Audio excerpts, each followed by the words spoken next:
Yes sir. हम लोग next collar. Interview में एक नए मोड़ पे आए हुए हैं। हमारे साथ जो अगले कैंडिडेट जुड़े हुए हैं उसका नाम अभ्युदय है। ये यूपी पीसीएस के कैंडिडेट हैं। यूनिक है थोड़ा सा, इसलिए भी है कि इन्होंने पहले भी बीपीएससी का इंटरव्यू दे रखा था। पैनल सिलेक्शन सिर्फ एक मार्क्स से नहीं हो पाया था। तो अब ये यूपी पीसीएस के लिए प्रयासरत हैं, सेकंड जनरेशन सिविल सर्वेंट होने जा रहे हैं। काफ़ी अच्छा पहले भी इनका ट्रैक रिकॉर्ड रहा है और उम्मीद है इस बार भी बहुत अच्छा इंटरव्यू देंगे। पिछले बार भी शायद काफ़ी अच्छे हम लोग कैंडिडेट मॉक हैं। लिए थे ना इनका। हाँ, मॉक लिए थे और इतने अच्छे स्टूडेंट हैं कि अभी तक हम लोगों को याद भी है कि इनका मॉक लिया गया था। ये हमारे क्लास के स्टूडेंट पहले भी रह चुके हैं। तो welcome Abhyudaya. Thank you sir, ये थैंक यू। ये यूपी पीसीएस का एग्जाम देने के लिए जा रहे हैं। यूपी पीसीएस से के सारे प्रश्न पूछे जाएंगे इनसे और उत्तर प्रदेश के दृष्टि से इनका इंटरव्यू अभी कंडक्ट किया जाएगा। वेलकम। वेलकम गुड इवनिंग अभिदय। Sir. Good evening good sir. Evening.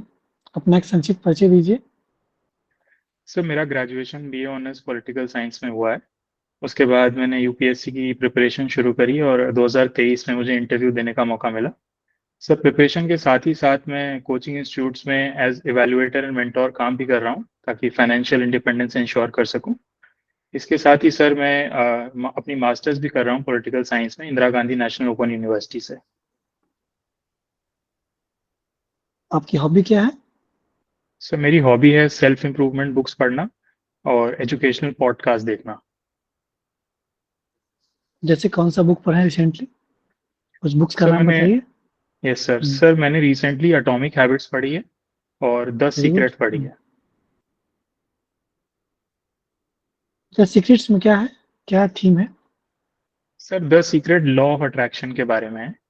उसको उसके बेसिक कॉन्सेप्ट्स को एक्सप्लेन किया है और लोगों को मैनिफेस्टेशन और विजुअलाइजेशन के बारे में जो है इंट्रोड्यूस करने की कोशिश करी है ऑथर ने। कुछ ऐसा इंसिडेंट जिसमें आपको अच्छा लगा उस स्टोरी में कुछ बताइए। सर लॉ ऑफ अट्रैक्शन को अगर मैं सिंपली एक्सप्लेन करूं तो वो यह बात करता है कि जो भी आप अपनी लाइफ में अचीव करना चाहते हैं आपको ये विश्वास जरूर रखना है कि वो आपकी लाइफ में जरूर होगा। आपको उसके बारे में विजुअलाइज करना है और एक पॉजिटिव अप्रोच रखनी है। आपको इमेजिन करना है अपने आप को उस पोजीशन पे, उस जगह पे, उन फीलिंग्स को अपने अंदर जनरेट करना है और एक्शन ओरिएंटेड काम करना है तो आप जो है जरूर वहां तक पहुंचेंगे। इन्ना फ्रैंक की एक बुक आई थी the diary of young girl, पढ़ा है उसको आपने? सॉरी सर, मैंने नहीं पढ़ा है। पढ़िए, वो भी एक अच्छी बुक है सेल्फ इम्प्रूवमेंट के जी लिए। सर। आप अच्छा, रिसेंटली अभी आप आर्टिफिशियल इंटेलिजेंस अच्छे से देख रहे हैं कि एआई बहुत लार्ज लेवल पे, मास लेवल पे। अभी तो जब से एंथ्रोपिक का नाम सुना आप? एंथ्रोपिक यस का सर। Yes sir. एंथ्रोपिक का जो मॉडल आया है वो और खतरनाक, मतलब बहुत कुछ कोडिंग वो अच्छे तरीके से कर ले रहा है। अब आईटी सेक्टर भी खतरे में है।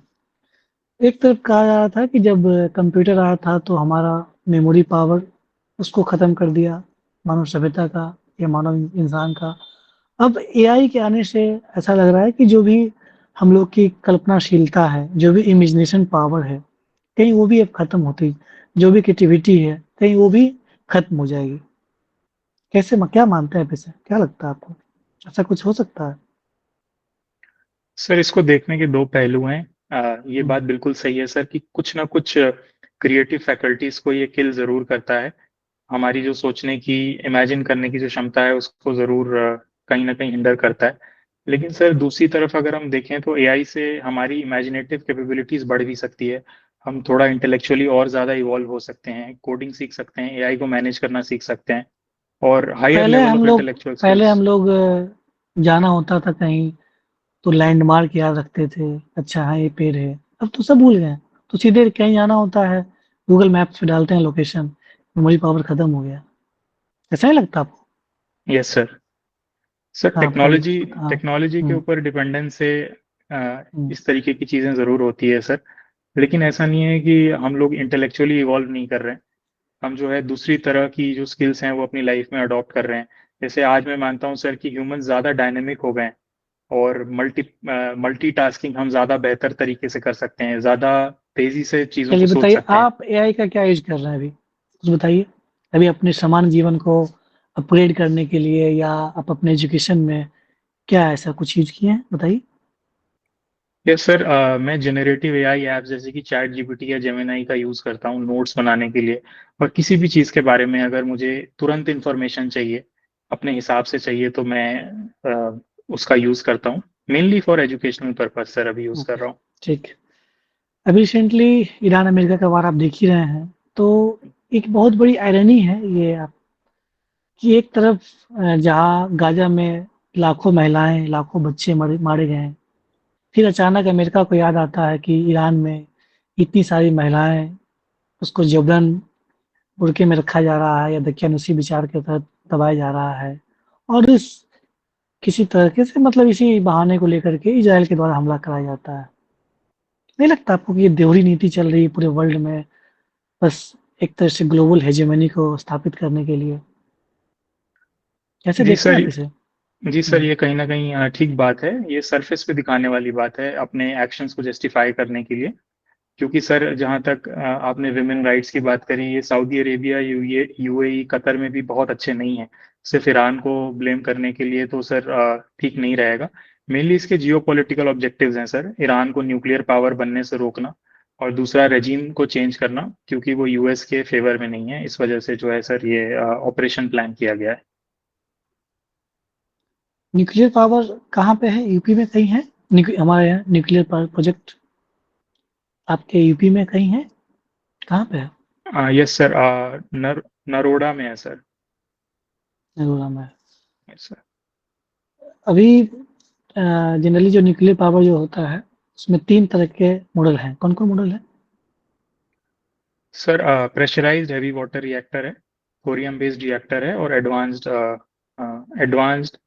Heavy water reactor sir, if I एक एम नॉट रॉन्ग। एक रिसेंटली भी आया है, 4th, जो कि चाइना अब इस्तेमाल कर रही है और प्रोडक्शन भी कर रही है। नाम याद कर पा रहे हैं उसका? सॉरी सर, मैं रिकॉल नहीं कर पा रहा हूँ अभी। ASMR, small modular reactor, yes जहाँ पे सर। उसको हम लोग, हाँ। क्या है इसका प्रिंसिपल्स, कुछ बता पाएँगे? किस हाँ, पे काम करती है? सॉरी सर, मुझे पढ़ना पड़ेगा इसके बारे में। अच्छा, कोई बात नहीं। आपके यूपी आप किस जगह से बिलॉन्ग करते हैं? सर, मैं उत्तराखंड से बिलोंग करता हूँ, देहरादून से। अच्छा, देहरादून से बिलॉन्ग करते हैं। Yes sir. तो उत्तराखंड और उत्तर प्रदेश में बहुत ज़्यादा समानताएँ भी हैं, कुछ भिन्नताएँ भी हैं। क्या भिन्नताएँ हैं? सर, भिन्नताएं तो ये हैं कि उत्तराखंड जो है प्राइमरली एक हिली स्टेट है, और यूपी हुँ। जो है वो प्लेन्स है, जो गंगा एलुवियल प्लेन्स उसमें स्थित है सर। सर, जहाँ तक डेवलपमेंटल इंडिकेटर्स की बात हो, उत्तराखंड अभी बेटर कर रहा है यूपी से।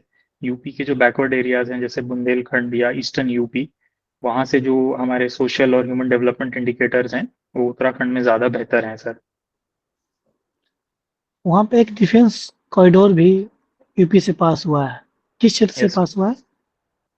सर, टोटल इनिशियली इसमें टोटल 6 डिस्ट्रिक्ट्स थे। और हाँ, सर, वो डिस्ट्रिक्ट हैं लखनऊ, कानपुर, अलीगढ़, आगरा, चित्रकूट, और सर एक मैं रिकॉल नहीं कर पा रहा हूँ, और अभी रिसेंटली एक डिस्ट्रिक्ट और ऐड किया गया है, वो भी मैं रिकॉल नहीं कर पा रहा हूँ सर। एनसीआर से सटे जिले के नाम बता पाएँगे? कितने जिले हैं यूपी के? Yes sir. सर, कितने जिले हैं? मेनली 2 डिस्ट्रिक्ट्स हैं सर, गाजियाबाद और गौतम बुद्ध नगर, नोएडा। 2 ही जिले हैं? सॉरी सर, मैं श्योर नहीं हूँ, मैं देखना पड़ेगा सर। अच्छा, अब वहाँ पे एक आरआरटीएस एनसीआर को जोड़ने के लिए सिस्टम यस चलाया सर। जा रहा है। क्या है फुल फॉर्म इसका? Sir, regional rapid transit system. क्या इसके बेनिफिट्स हैं? सर, ये एनसीआर रीजन में कनेक्टिविटी को बढ़ाएगा सर। अभी मेरठ और दिल्ली को कनेक्ट करने के जो रूट है सर, उसका इनॉग्रेशन किया था हमारे प्राइम मिनिस्टर ने। तो सर, इससे सप्लाई चेन्स बेटर होंगे सर, और जो सर्विस सेक्टर के लोग हैं उनकी मूवमेंट के लिए ये काफ़ी ज़्यादा बेटर है। और 1 घंटे के अंदर जो है मेरठ से दिल्ली पहुंचा जा सकता है। तो ये कनेक्टिविटी और इन्वेस्टमेंट को बढ़ाएगा सर। Very good. तो ऐसा नहीं करते हैं कि ये आरआरटीएस पूरे इंडिया में लागू करें और बेहतर कनेक्टिविटी हो जाए, लॉजिस्टिक चेन हमारा और बेहतर हो जाए। हम लोग क्यों नहीं लागू कर पा रहे हैं?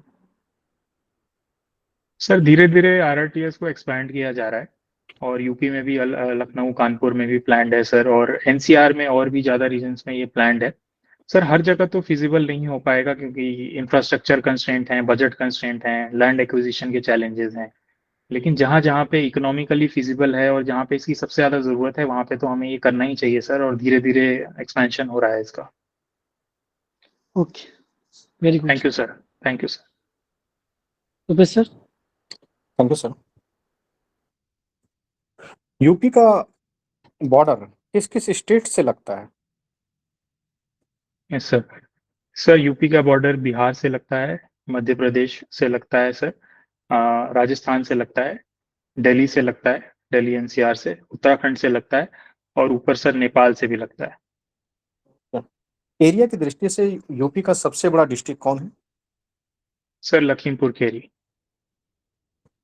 यूपी में बुलडोजर जस्टिस काफी चर्चा में ही रहता है। देखते हैं जी हमारे सर। यहाँ पे इस तरीके से घटनाएं घटते रहती हैं और बुलडोजर चलते रहती हैं। तो इतने बड़े स्टेट को संभालना एक काफी चैलेंजिंग टास्क भी है। तो एक तरीके से लगता है कि क्विक जस्टिस को इंश्योर करने के लिए बुलडोजर जस्टिस एक अच्छा उपाय है।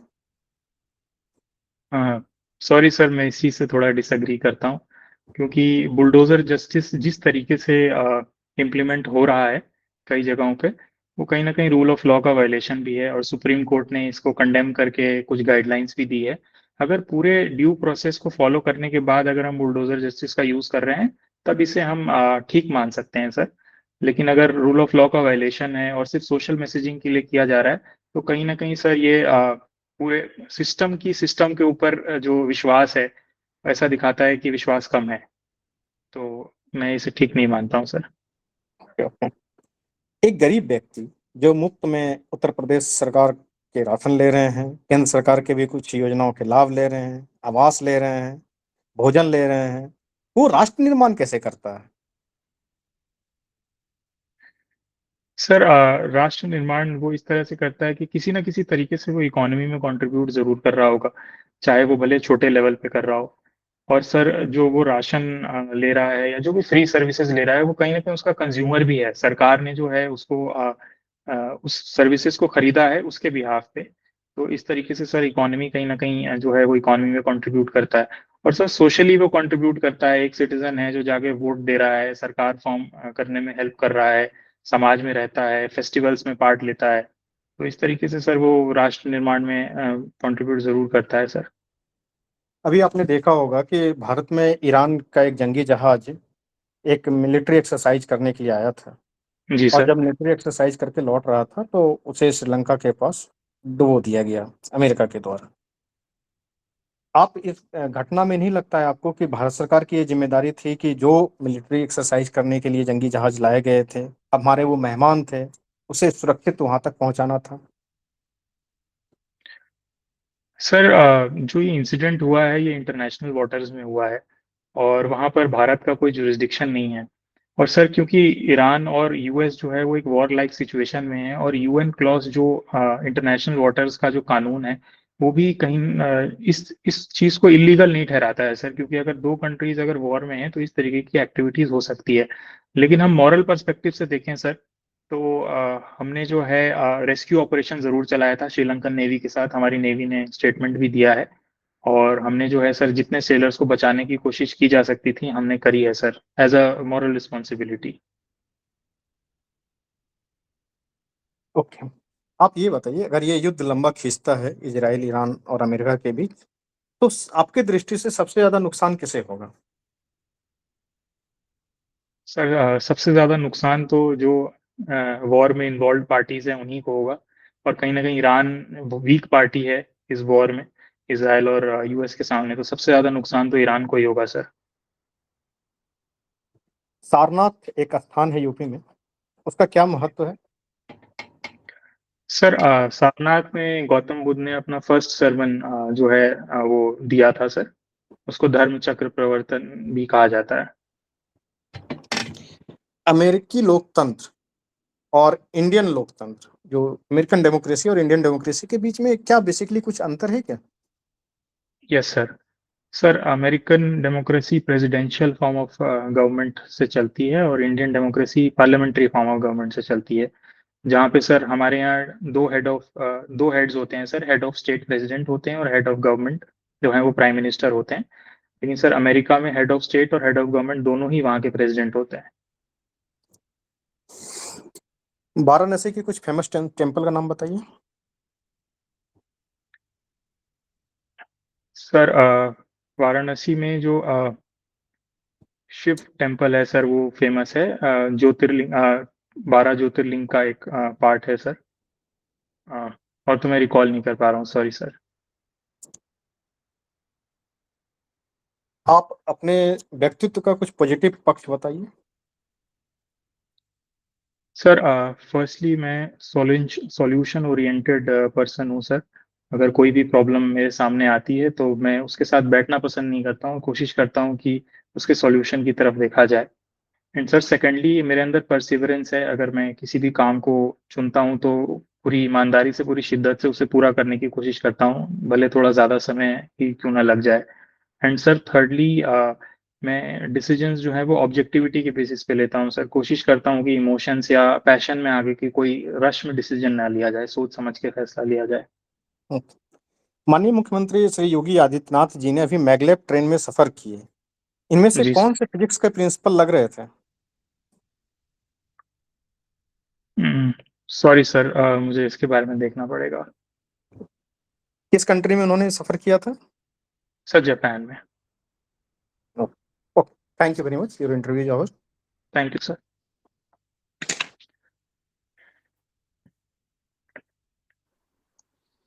हृदय, कब है इंटरव्यू आपकी? शेड्यूल सर आ गया? 11, हाँ यस सर, 11 मार्च को है सर, मॉर्निंग में। 11 मार्च को है। जी सर। की तैयारी अच्छी ही है, पर्सनालिटी भी अच्छी ही है और टोटली मैच्योर, कामली, अच्छे से जवाब दे रहे हैं। 3-4 दिन समय बचा है। यूपी का कुछ वगैरह और भी पढ़ लेना है और जो जी बेसिक सर। टेक्निकल चीज़ें हैं, जैसे सर ने भी पूछा या हमने न्यूक्लियर वाला पूछा, वो तो नीट पे पढ़ते रहना है, वो देखते रहना है। ओवरऑल आपका अच्छा है। होपफुली आप एक अच्छे डिजर्विंग कैंडिडेट हैं। सर आपका मनचाहा पोस्ट एसडीएम मिल जाए। थैंक यू वी sir. Always wish all the thank you best. Sir. Thank you sir. Rupesh sir. बिल्कुल सर, जैसा कि विदय पहले से भी अच्छा इंटरव्यू देते आए हैं, काफ़ी कूल काम कंपोज, उनकी पर्सनालिटी पहले से भी रही है, वो चीज़ें अभी भी दिख रही है। समय इंटरव्यू में बहुत कम है, लेकिन आप चूंकि अच्छा बोल लेते हैं, चीज़ों को अच्छे से रिप्रेजेंट करने की आपकी एबिलिटी पहले से भी बहुत अच्छी है। आपको जो जी मेरा सर। सलाह है कि जो समय बचा है उसमें यूपी की चीज़ों को थोड़ा सा देख लेंगे, क्योंकि यूपी की यस चीज़ें सर। बहुत पूछी जा रही हैं आपके इंटरव्यू में। मैंने भी जो जी सवाल सर। पूछे वो वहाँ पे पूछे भी गए थे, तो उनको थोड़ा-सा देख लेंगे। उत्तर प्रदेश के न्यूज़ और उत्तर प्रदेश के जो भी एरिया लोकेशंस, डिस्ट्रिक्ट्स हैं, उन्हें देख लेंगे। आपका ऑप्शनल सब्जेक्ट क्या है? ये सर ग्रेजुएशन सब्जेक्ट क्या रहा है? Political science. पॉलिटिकल साइंस से काफ़ी डिफिकल्ट टाइप के सवाल वो पूछते हैं। जितना हो सके मैक्सिमम जितना भी समय अलाउ करता है, उसको थोड़ा-सा रिवीजन कर लेंगे। क्योंकि वहाँ पे जब वो प्रश्न पूछना स्टार्ट करते हैं, तो काफ़ी डेप्थ में वो जाते हैं। तो ये 2 सलाह यस मेरे सर। तरफ से है। Otherwise all the very best. Deserving candidate हैं और होप सो कि इस बार आपका लिस्ट में फाइनली नाम रहे और जो आपकी इच्छा मनचाहा पोस्ट एसडीएम वो भी मिले। हमारी जी तरफ सर। से best of luck. Thank you sir. Thank you. वो देख लेंगे, 2 डिस्ट्रिक्ट नहीं है, हाँ फिर जी। 7 या 8 डिस्ट्रिक्ट है ना? अच्छा यूपी का अच्छे से ठीक है। पढ़ लेना है। हाँ, ठीक है सर। ठीक है। Okay. Thank you sir. Okay. Next कौन है? काजल, काजल होंगे।